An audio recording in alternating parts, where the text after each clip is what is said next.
Hello, my name's Burdon-Stone and I'm a pastel artist, and this is the very first tutorial that I have uploaded to YouTube. So I've been asked a lot to upload some tutorials, so I thought I would give it a go and just do something quite simple that if you are interested and you want to follow along, you can.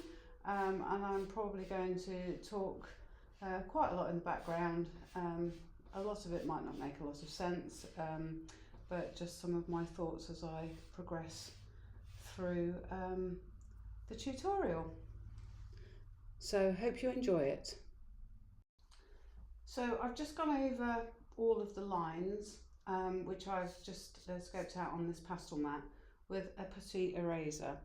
So putty erasers are really good. They just pick up the pigment, they don't smudge it or anything, but it's just flattens this outline so that you can then get a really good idea of the outline that you're going to be working with. Now, I usually start, especially when I'm doing something like an eye, to just start to map out where the eye is in the dark areas. So this is just to give some guidelines, and I'm not pressing on particularly hard at this point. Doesn't have to be 100% accurate, but it's just to give me an idea of where all the dark areas are going to be, and then I'm going to start to work in some more detail once I get the dark areas and the light areas as well, very importantly, mapped in. Now, pastel mat is a specific paper. It's made by a company called Clairefontaine. I'm not sponsored by Clairefontaine, but it is a really good surface. It comes in lots of different colour combinations you can have. This is sand, I think. I tend to like to work on sort of the more earthy colours, simply because it gives a nice base to your layers. I'm not so keen on working on white, although I do work on white occasionally. But it just takes the pastel beautifully, and you can lay down multiple layers of pastel, which is really important, because if you work in a very detailed way, which I do, it enables a lot of detail to be put down over lots and lots of different layers of colour as well, without it all getting too muddy and horrible. So I'm just really just scoping out the shape. So, and it's really important when you're drawing anything like an eye or anything like that, to understand how the structure of the eye actually works in the face of the animal.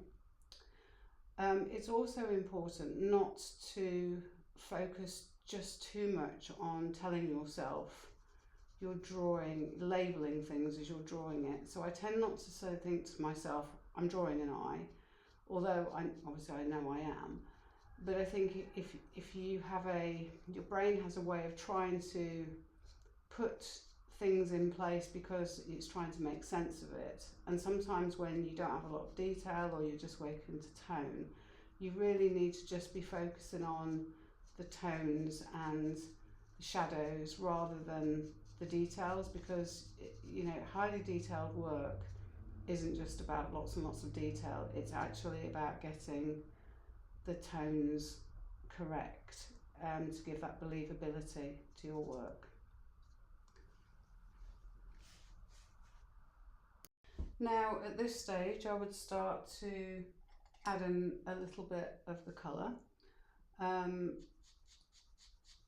Now, eyes are made up of lots of different layers of colour, and this is a beautiful leopard's eye, so there's all sorts of greens and yellows in this particular eye colour. So if there are sort of several different layers of colour, I'll start to sort of blend those quite subtly as I go in. And at the moment you can see I'm sort of radiating away from the pupil, And again, I think that that's really important because when you look at eyes, they do have these sort of lines in them that radiate from the pupil. So I think that that, again, it gives it that shape of roundness, if you like. So I'm just really, at this point, I'm trying to just feel my way through the eye to just try and understand where the colour combinations are, how it's sort of all working together. Again, I'm going to be doing a lot more detail with this, but at the moment these are just the base layers and they don't need to be perfect.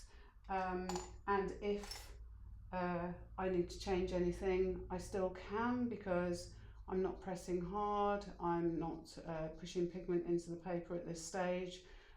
So if I make a terrible mistake or I put something in there that I think is not working, I can still make those changes by going back in with a putty eraser. So at this stage I'm just really exploring all of the shapes to make sure that I've got everything in the right places, and I'm just going to put a very hint of white where I think that those reflections are going to be. Yes, you can go over in pastel matte with white, but if you keep your light areas quite clear in the early layers, it makes it much easier. So once I've got those kind of mapped in, what I then tend to do is to look at how I'm going to blend them with other colours. So I might put a few lighter colours over and then a bit darker, so not too many layers at this stage. So this is the very ugly stage of an eye drawing, and you'll look at this and think, gosh, that doesn't look anything like the believable eye that I want it to be. But then the magic starts to happen in the next layers. So once I get to this layer, I then will take a cotton bud and I will start to blend in some of these layers. You might think that you're pulling quite a lot of pigment off the paper at this stage, and you will be pulling some off, but you're also pushing pigment into the paper. And the reason I do this is it gives a really nice clarity of colour, and the darks get very dark if you do this as well. So it kind of gives you more tooth to the paper as well, because these first layers then become quite set onto the paper, and it enables you to then start to work over the top of them without muddying the top layers, especially if you're putting light over dark, and that's obviously quite important when you don't want muddy layers. You want the colours to stay pretty much true to how you've intended them to be. I also use these really cool little cotton buds. They've got tiny end to them, and these are really good for getting really detailed areas of pigment, so you can really push the pigment into those particular areas. So I really like using those. So once I've got that down there, then I can start to go back over, pulling out a little bit more detail again, but also you can see the underlayers, they're showing through. It's giving us sort of a transparency to it, and obviously when you think about eyes, they've got that lovely sort of glassy transparency to them. So that's what you're trying to replicate, and it's really hard to think about making an eye look like that, an eye look sort of glassy and wet, when you're using a dry medium like pastel, because obviously pastel doesn't shine. It hasn't got that sort of glossy effect to it that oil paint, for instance, has got. So what you are trying to do is an illusion. You're trying to make it look completely like it doesn't in reality. And that, as I say, that's where the magic happens, because if you can make a dry medium look realistic and believable as an eye, then that's magic in my eyes, and that's one of the reasons that I love painting and drawing so much, is because you're trying to create something believable and amazing in a completely different medium. So when people say, "Oh, it looks just like a photograph," I know they say that, in a really complimentary way. I know that's kind of, that's a good thing. Some artists get upset when people say that to them. I don't, because I know that people mean that in a really nice way. But I hope it looks better than a photograph, because it's got the artist's take on it in there. So again, you can see, I mean, this is how many layers already that's in there, and it still doesn't look anything like it will look when it's finished. So I'm going to go back in and make the pupil even darker. So this is really starting to put a bit more pressure on that now. And again, I'm going to go back in with this really cool cotton bud and get that really pushed into that pigment there. And you can see the pigment falling away, the loose pigment. Don't breathe it in. It's not great to breathe in pastel pigment. And then I'm going to start to pull this into the eye. So what I'm doing is blurring these pigments around the edge now.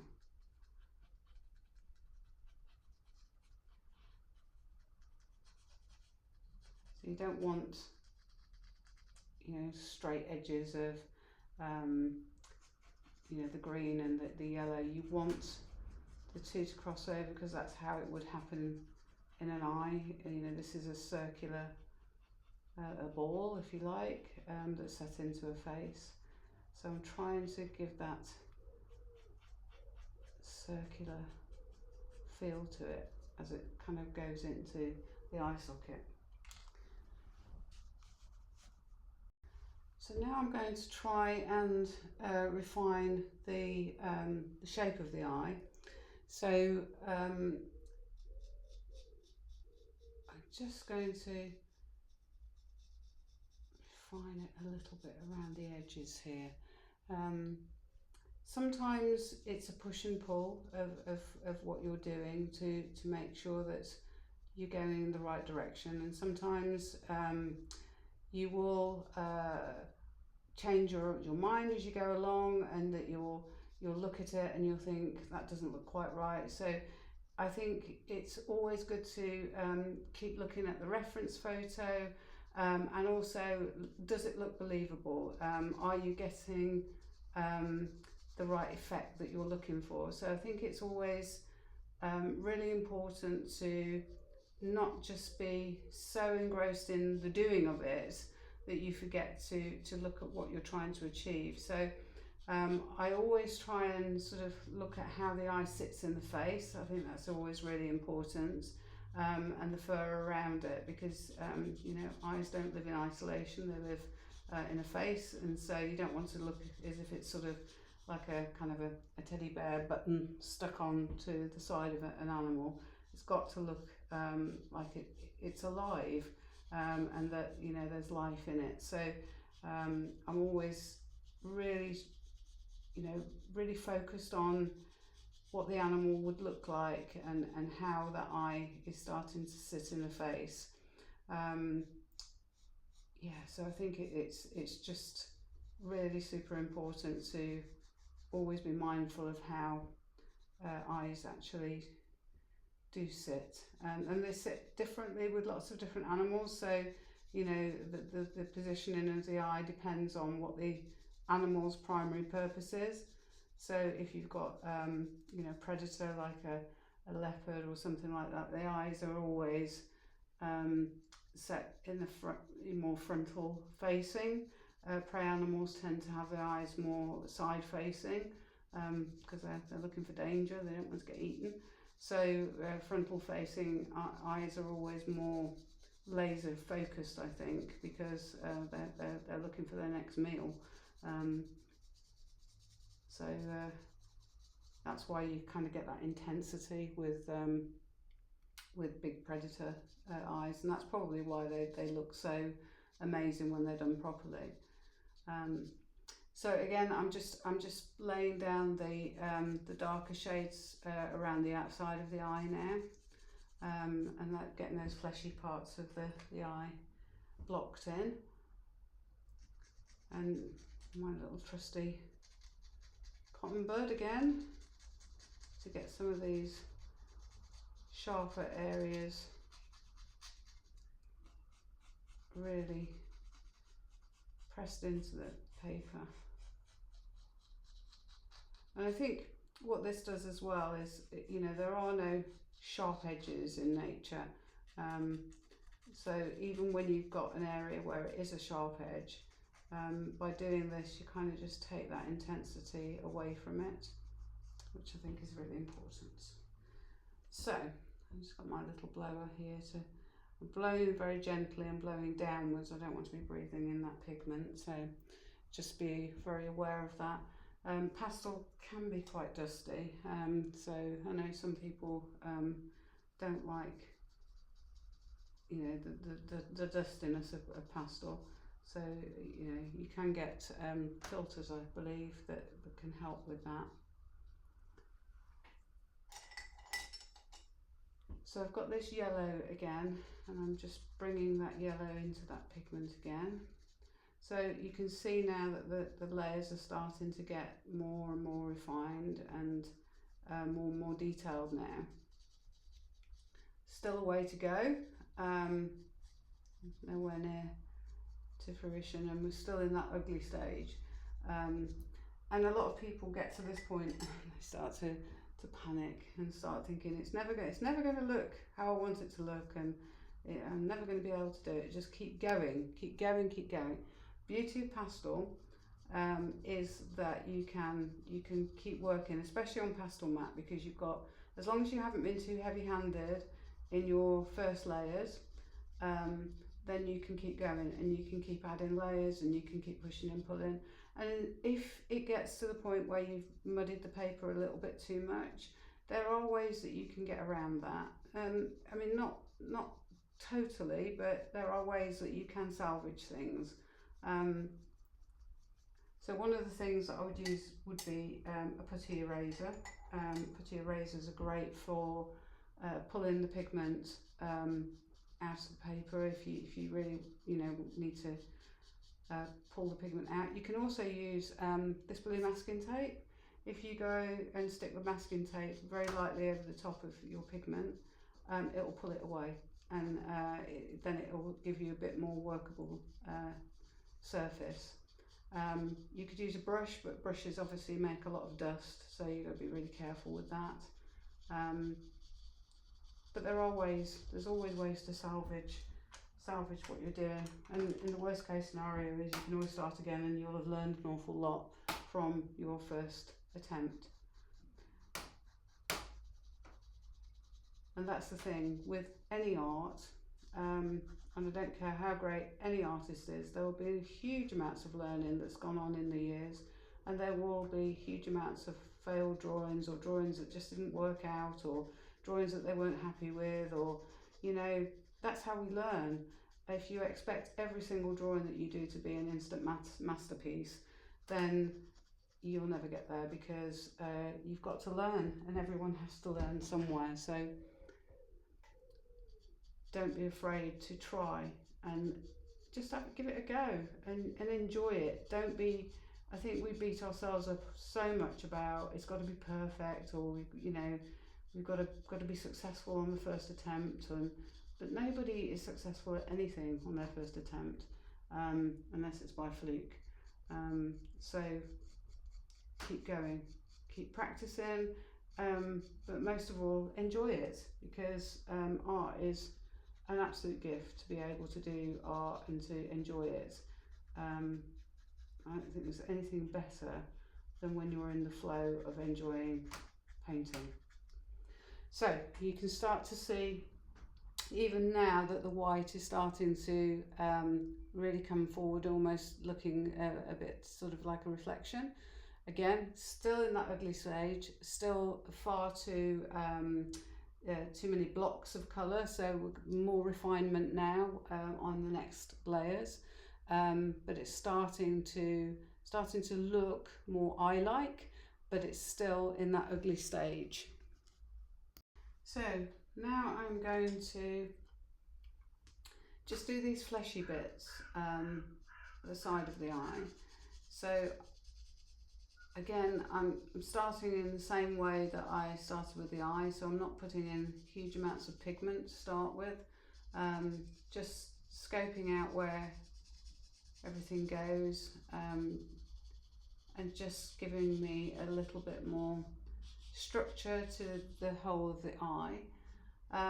This bit here at the top is where you've got the sort of the eyebrows, so I tend to just go over this with a little bit of pigment as well, because the overlapping hair at the top of the eye needs to be the reflection of the eyebrows coming down, so I want those to really look quite soft. So it's better to do a light over dark for those, and then that gives that much of a more softer edge rather. So again, I'm just going to go around and refine all of this with the cotton bud, so it pushes the pigment in, and gives that nice sort of hazy colour to it. And then I can start to build up the tones, and using it's really important as well to look at the colours of the soft areas around the eye, because rarely are they black. Sometimes they are, depending on the animal, but more often than not, what we think is black often isn't. It's often lots of different purples and reds and subtleties in black that give it more depth. So I do use black, but I use it quite sparingly, and I often use it to just enhance the really dark areas. But sometimes with pastel you don't get the right colours, so you have to blend lots of different colours together to get the colour that you're actually trying to get to. Everyone's got a different way of choosing colours, and I think I don't tend to sort of do colour recipes, as it were, although, you know, I will tell people what colours I'm using if they're interested. But I think if you look at people's work and you look at artists that you really like, artists tend to have colour palettes that are unique to them. So if they work in a really high chroma style, their work will be in a high chroma style. If they work more subtly, then their work tends to reflect that. And that's part of what gives you a style as an artist. If you look at someone's work, you can, over time, instantly recognise someone's work by the colour palettes that they use and the way that they use colour, because that's part of who they are as an artist. So copying by rote exactly someone else's colour palette will only take you so far. It's a good way to learn, but over time you'll have your own preference of how you choose colours, and then that will start to build your own confidence as well. So, you know, we all see colour differently as well. I think, you know, we all see the world differently. I know I can be driving sometimes and I'll say to my husband, look at the sky, look at all those blues and purples in it, and he'll look at it and he'll go, I've never really noticed that before. And it's because, you know, I'm really in tune to those sort of colours, and it's not until someone points them out to you that you really start to notice them. So we all see colour differently. So when you're out and about, have a look at colour and have a look at, you know, the colours that, you know, really speak to you, and start to look in your own work and think, you know, am I choosing the colours that are speaking to me specifically, or am I just copying what I think I should be using, because colour isn't really the most important aspect of a painting. It's the shades and the tones that you're using to get the light and the shadow, and the believability really of it, not the details, not necessarily the colours. Because you could paint this in just a blue palette and it still look believable, because if you get all the shadows in the right areas and the lights in the right areas, it will still look believable.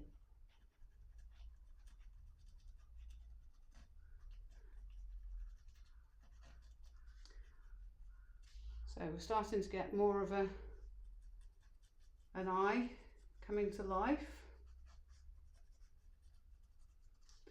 And again, still haven't gone dark enough in some of the areas, so these are the areas where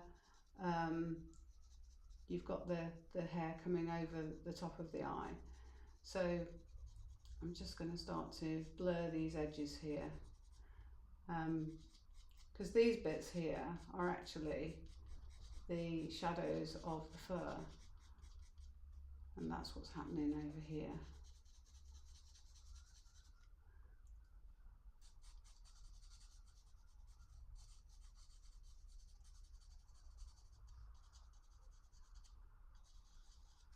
So get back over again with my little trusty cotton bud.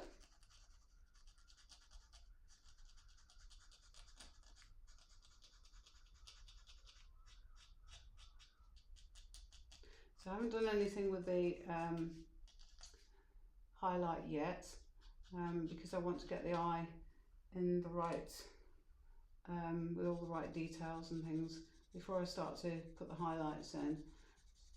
I always find the highlights are the thing that make it pop right at the very end. So it's the kind of reward for all the patience and the hard work of doing all of this work at the beginning.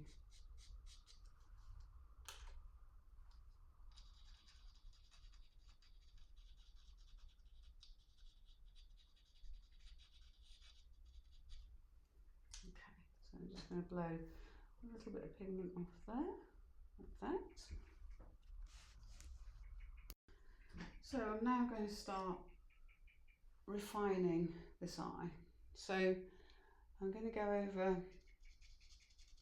with some brown. Just want to push back the green a little bit. I don't want it to look quite as leafy green, and so sometimes pushing back with the brown can sort of, it muddies it up a bit, but that's kind of what I want. I want it to be muddied up, and doing it with the side, it sort of picks out those lines that we put in right at the beginning. So it's still starting to look as if it's got that roundness to it.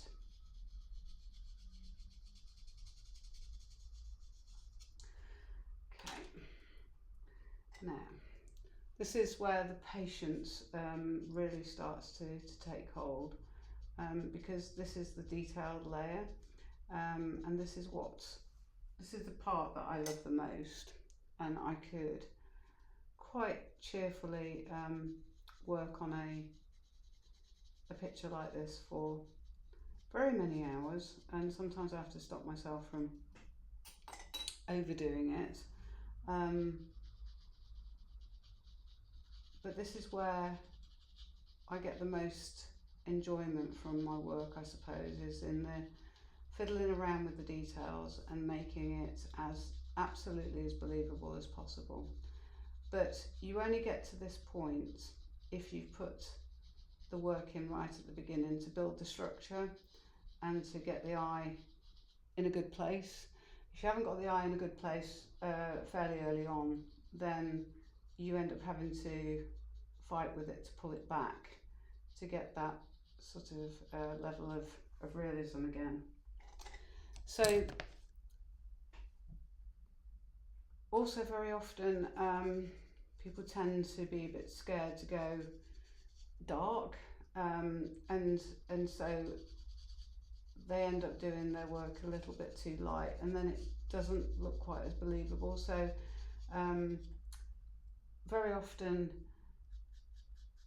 the shadows that people put in a catch light on an eye, people put a very white one in there. Usually they're not, or very rarely are they just white. They're often, because what they're doing is reflecting the sky, so they're usually blue, or they've got some blue in them.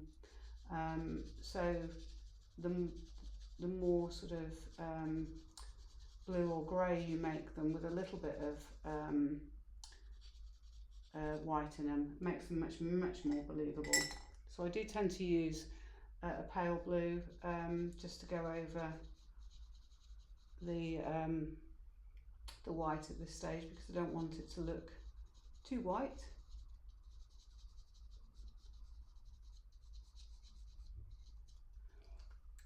And I might just dab that off a little bit.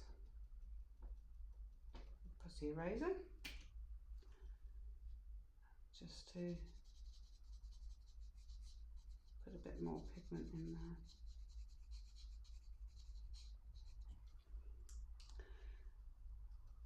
So I'm still in that refine. So what I'm trying to get away from is having this great big bank of white. I don't want that, and it doesn't look as believable as I want it to at this stage. So I'm trying to push that back.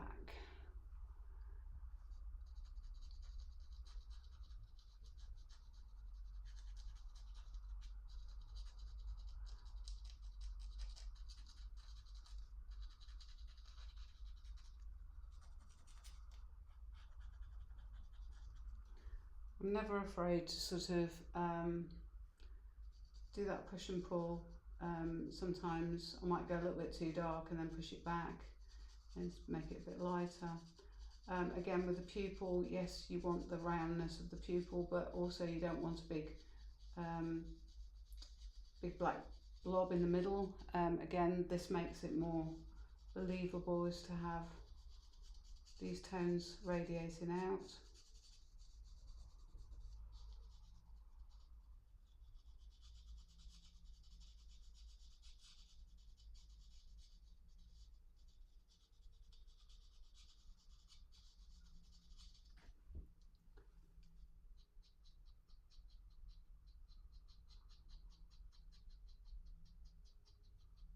I think eyes are probably my favourite thing to draw. Eyes and ears. I like a nice furry ear.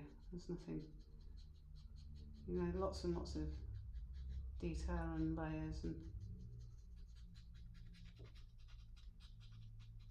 but then I think that's so important, to draw the things that you really enjoy and that give you pleasure. I draw lots of things, but animals are my absolute passion. I love animals and I love drawing them, never tire of drawing them. So I'm starting now to put some radiating lines in here with the yellow.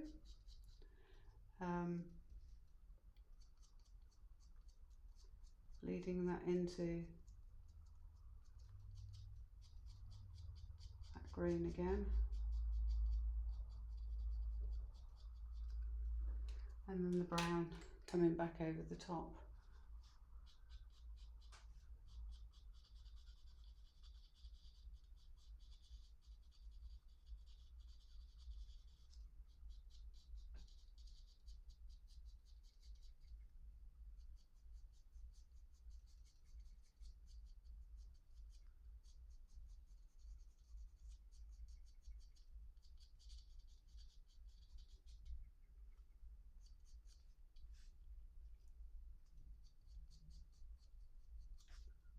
You can start to see we've got a little bit more realism going on there now. So now I'm just going to just do these bits at the top, because I think if we've got a little bit of the hair coming down, it will enable this bit at the top to look more believable.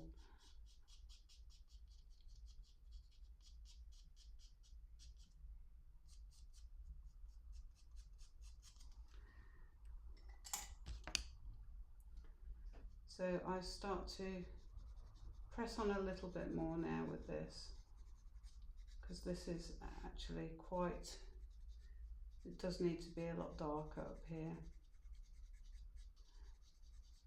This is where the light is just not getting through, because you've got the fur covering the top of the eye. So that's where it would be at its darkest. You've got that shade coming down, so that's why I would make this the darkest area here.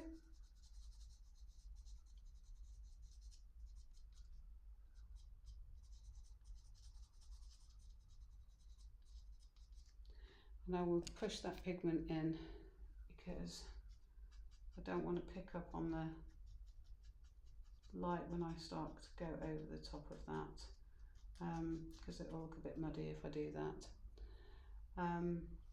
This is still too light for my liking here, so I'm going to push that back. I'm going to use just to push that back.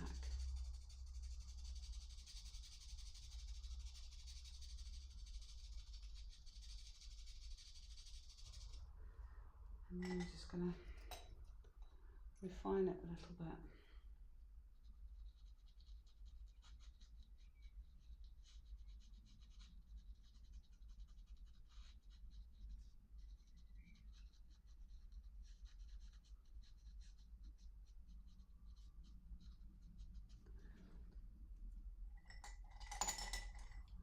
I will be going over that a little bit with white, just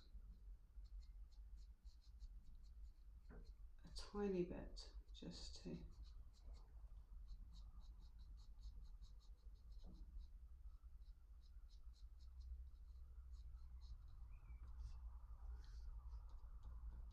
sometimes I just use my hand just to push it in a little bit.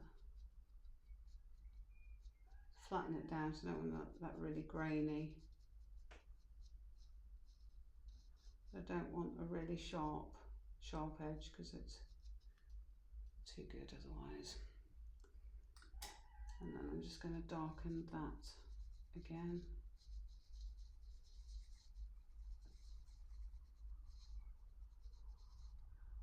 And a little circular motion when you're making it as dark as possible.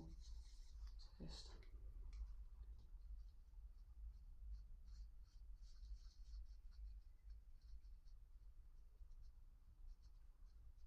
leave that under that as well.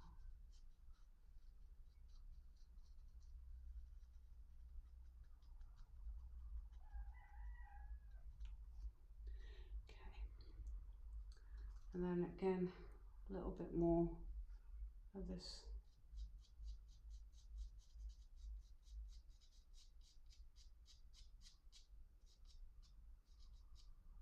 pigment.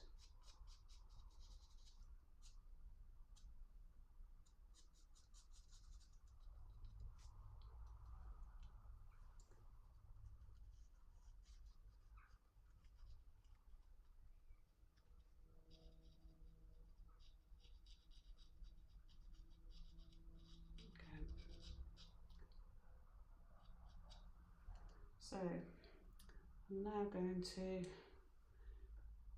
do this piece of fleshy bit under the eye.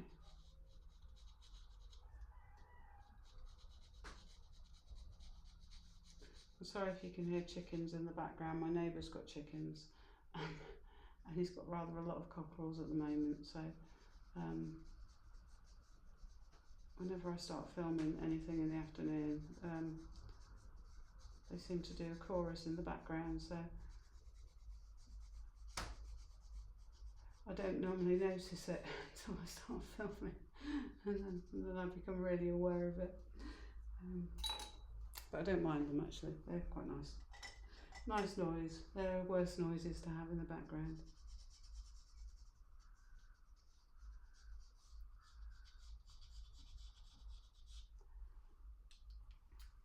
So again, I'm just blending through.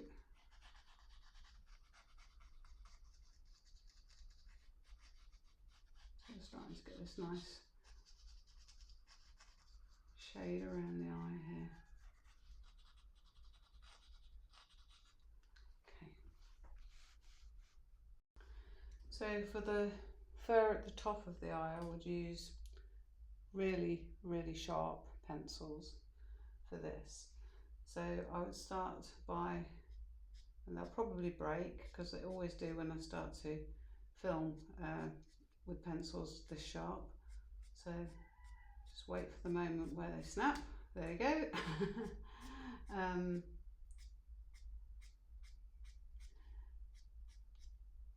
So I'm just putting in these hairs at the top here.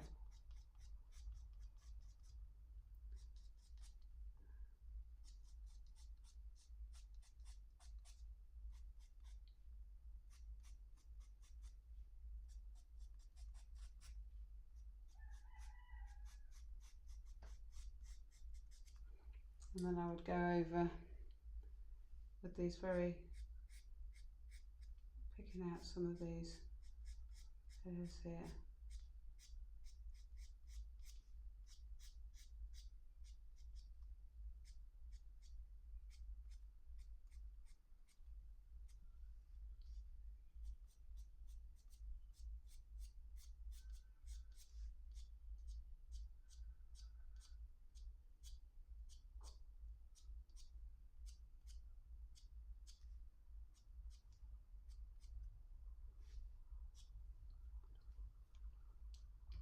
So that's giving you some idea of how you'd start to do the hair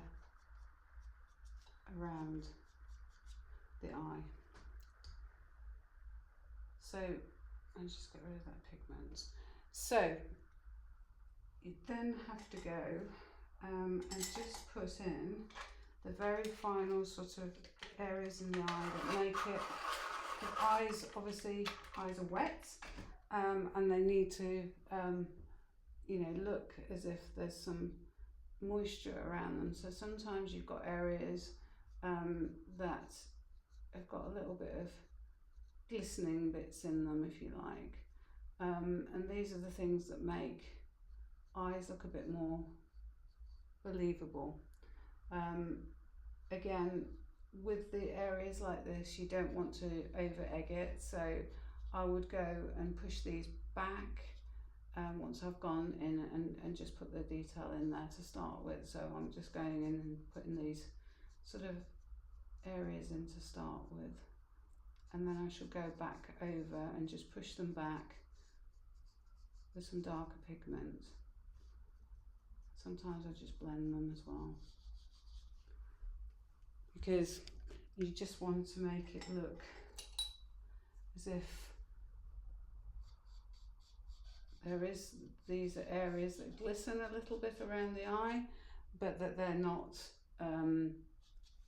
these solid sort of lines that we talked about earlier on, that you don't want lots of solid lines around eyes.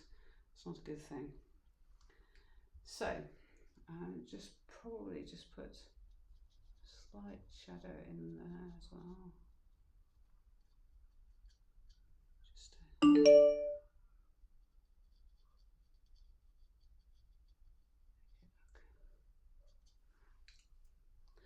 and there you have it. Oops. I would say for now that's as far as I would push that eye before I actually start to do the area around it, and there will be more refining once I start to do the fur around the eye, because as I say, eyes don't live in isolation, they live within the face. So once I start to do the detail around the eye, then I'll probably do some more refining of it. But that's the basic lesson of how I would start to draw an eye. So I hope you enjoyed that. I hope you've learned something from it.